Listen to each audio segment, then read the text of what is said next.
Hello students, welcome to my YouTube channel success mantra. कैसे हैं आप लोग? चलिए आज हम अपने पार्ट 2 वीडियो का शुरू करते हैं, जो है बेसिक अकाउंटिंग टर्म्स पर, जिसका पार्ट 1 जो बैलेंस शीट पार्ट था वो हमने कल की वीडियो में देखा था। आज हम नेक्स्ट वीडियो स्टार्ट करते हैं basic accounting term profit and loss. इसमें हम आज देखेंगे sales return, purchase return, expenses, loss, profit और गेन। चलिए फिर हम शुरू करते हैं। पहला अकाउंटिंग टर्म जो है sales. What is sales? A sale is a transaction between two or more parties in which buyer receive tangible or intangible goods, service or assets in exchange of money. तो simple words में समझते हैं cell क्या है। देखिए, अगर आप कोई भी सेल्स में दो पार्टी इन्वॉल्व होती हैं, एक होता है बायर जो गुड्स बाय करता है और दूसरा होता है सेलर जो गुड्स को सेल करता है। गुड्स हो सकता है, सर्विस हो सकती है सेल के केस में। तो जब दो पार्टीज मिलके गुड्स या सर्विस का एक्सचेंज करते हैं, एक्सचेंज किस में हो रहा है? एक गुड्स दे रहा है, दूसरे पैसे ले रहा है, तो उसे हम सेल कह देते हैं। अब यहाँ पे सेल्स जो होती है, सेल्स दो प्रकार की होती है। एक होती है कैश सेल और एक होती है क्रेडिट सेल। अब कैश सेल क्या होती है? कैश सेल ये होती है कि आपने, जैसे आप सेलर हैं, आपने गुड्स सेल किए और बायर ने, जिसने परचेज किया, उसने आपको कैश दे दिया, तो ये हो गया कैश सेल। और क्रेडिट सेल ये होती है, क्रेडिट सेल में ये होता है आपने अभी गुड्स दिया उसे, माल बेचा अपना, उसके बाद में उसने कहा कि सर मुझसे आप 2 दिन बाद, 3 दिन बाद, 4 दिन बाद पैसे ले लेना, 1 महीने बाद ले लेना। तो जब हम उधार पे देते हैं कोई सामान, कोई गुड्स, कोई सर्विस, तो उसे हम क्रेडिट सेल बोलते हैं। ठीक है, ये हो गया हमारा सेल। अब नेक्स्ट आता है हमारा sales return. A sales return is when a customer or a client sends a product back to a seller. Some product arrive damaged or defective because of manufacturing or shipping process. अब जो जितनी भी companies होती हैं, जितने भी businesses होते हैं, उनकी एक सेल्स रिटर्न पॉलिसी होती है। मतलब हमने गुड्स आपको दे दिया, पैक्ड है, जब आप लेकर जाओ, जब आपको डिलीवर्ड हो जाए, या इसमें कोई डिफेक्टिव अगर आपको लगे या कोई डैमेज प्रोडक्ट आपको रिसीव हो गया है, तो आप उसे रिटर्न कर सकते हैं। तो ये सारी कंपनी की सेल्स रिटर्न पॉलिसी होती है। तो ये हो गया हमारा सेल्स रिटर्न। सेल्स रिटर्न को हम रिटर्न इनवर्ड भी बोलते हैं। इसमें अगर डिफेक्टिव प्रोडक्ट होता है तो वो हमें प्रोडक्ट रिटर्न कर देता है और पैसे हमसे ले लेता है। ये ऑनलाइन मार्केटिंग में बहुत ज़्यादा देखने को मिलता है, जहाँ पे क्या होता है, हम ऑनलाइन प्रोडक्ट मंगा लेते हैं, फिर वो डिफेक्टिव निकलता है तो हम उसे रिटर्न कर देते हैं। तो ये हमारा कॉन्सेप्ट था सेल्स रिटर्न का। चलिए हमारा नेक्स्ट बेसिक अकाउंटिंग टर्म है purchase. What is purchase? Purchase mean purchase of goods for resale in a ordinary course of business with the intention of profit. देखिए, हम कोई भी बिजनेस करते हैं तो बिजनेस का मेन मोटिव क्या होता है? हमारा मेन मोटिव होता है हमारा प्रॉफिट कमाना, इनकम अर्न करना, पैसे कमाना। तो अगर हम कोई बिजनेस कर रहे हैं, तो कोई अगर आगे हम सेल करेंगे, तो सेल करने से पहले हमें वो चीज़ परचेज करनी पड़ेगी। तो अगर हम कोई भी गुड्स परचेज करते हैं रीसेल करने के लिए, तो हम उसे परचेज बोलते हैं। जैसे हमारा सेल में एक कॉन्सेप्ट था सेल्स रिटर्न का। जब हम किसी को गुड्स सेल करते हैं, तो अगर डिफेक्टिव गुड्स हमने दे दिया तो हमें वापस कर देता है। ऐसी परचेज में एक कॉन्सेप्ट होता है परचेज रिटर्न का। अब ये परचेज रिटर्न का कॉन्सेप्ट क्या है? ये है, जैसे हमने किसी से गुड्स परचेज किया और कोई गुड्स परचेज किया, सप्लायर ने हमें डिफेक्टिव दे दिया या गलती से कोई डिफेक्टिव आ गया, तो या हमने जो मांगा था वो उसने हमें नहीं दिया, स्पेसिफिकेशन अकॉर्डिंग टू हमारे स्पेसिफिकेशन नहीं था वो, तो हम उसे परचेज रिटर्न बोलते हैं। तो ये हो गया हमारा परचेज और परचेज रिटर्न का कॉन्सेप्ट। चलिए अब नेक्स्ट हमारे बेसिक अकाउंटिंग टर्म की तरफ बढ़ते हैं। वो है expenses. An expense is the cost of operation that the company incurred in generating revenue. मतलब क्या?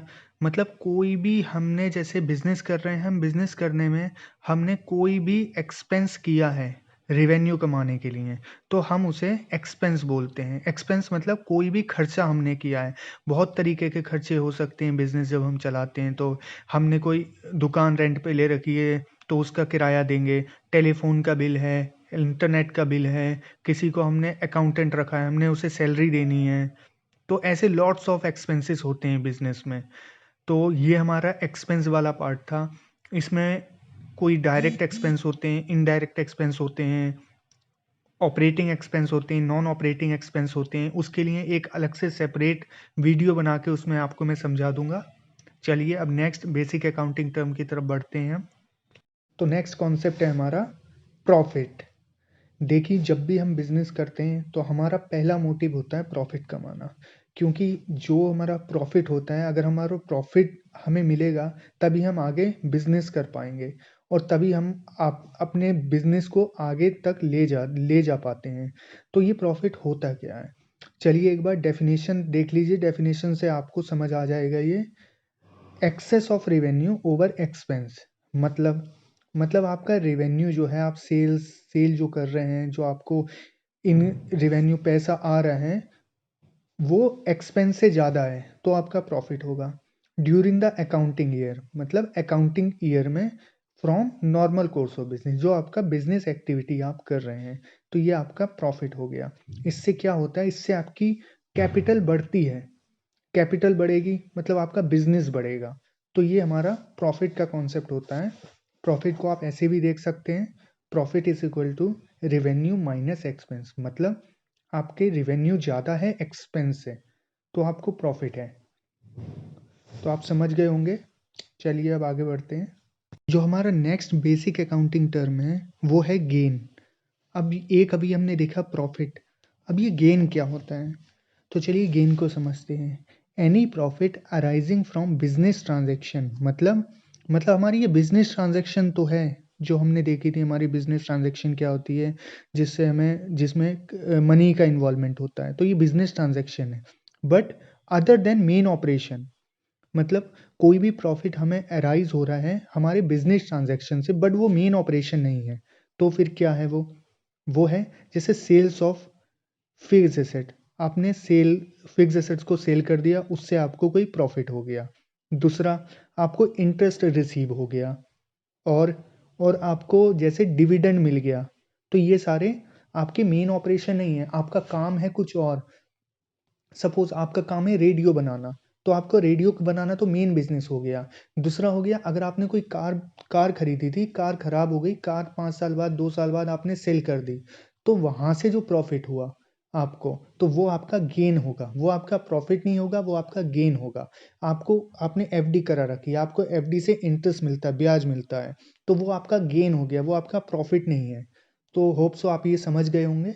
चलिए, ये आपका गेन गेन वाला बेसिक कॉन्सेप्ट हो गया। अब नेक्स्ट कॉन्सेप्ट देखते हैं अपना, वो है लॉस।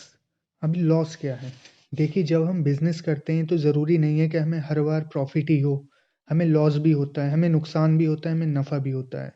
तो अब ये लॉस क्या है, देखिए जैसे अभी हमने प्रॉफिट देखा था, प्रॉफिट था excess of revenue over expense. अब उसको रिवर्स कर दो, मतलब excess of expenses over revenue is known as loss. मतलब जब हमारे एक्सपेंस हमारे रेवेन्यू से ज़्यादा हो जाते हैं तो वो लॉस हो जाता है हमारा बिजनेस में। उससे हमारा क्या होता है, उससे हमारा कैपिटल डिक्रीज होने लगता है, हमारी कंपनी की वैल्यू लो होने लगती है। तो ये हमारा एक लॉस का बेसिक अकाउंटिंग कॉन्सेप्ट था। अब हमारा नेक्स्ट बेसिक अकाउंटिंग कॉन्सेप्ट है revenue. Revenue is the total amount of income generated by the sale of goods and services related to primary operation of the business। मतलब कोई भी हम revenue generate कर रहे हैं, या तो सेल्स ऑफ गुड्स से, सेल्स ऑफ सर्विसेज से, जो हमारा प्राइमरी ऑपरेशन है। मतलब अगर हमने सेल किया, हमारे पास पैसा आया, तो हमारी वो रेवेन्यू हो गया। या other source of revenue receipt होती हैं, जैसे रेंट। हमने कोई दुकान किराए पे दे दी, हमने कोई मशीनरी किराए पे दे दी, हमें वहाँ से रेंट आ रहा है, तो वो हमारा रेवेन्यू हो गया। हमने किसी को हमने कमीशन पे काम कर दिया, तो वो हमारी रेवेन्यू हो गया। हमारा इंटरेस्ट है, हमारा डिविडेंड है, ये सारा हमारा जो भी हम बिजनेस से, हम प्राइमरी ऑपरेशन से हम जो जनरेट कर रहे हैं, वो हमारा रेवेन्यू माना जाता है। तो ये हमारा रेवेन्यू वाला पार्ट हो गया। तो जब हमारा रिवेन्यू जो है एक्सपेंसेस से ज़्यादा हो जाता है तो वो हमारा प्रॉफिट होता है। जैसे अभी हमने पीछे प्रॉफिट और लॉस में देखा था तो वहाँ रिवेन्यू टर्म आया था, इसीलिए मैंने सोचा कि रिवेन्यू बता दूं आपको। तो रिवेन्यू आप समझ गए होंगे।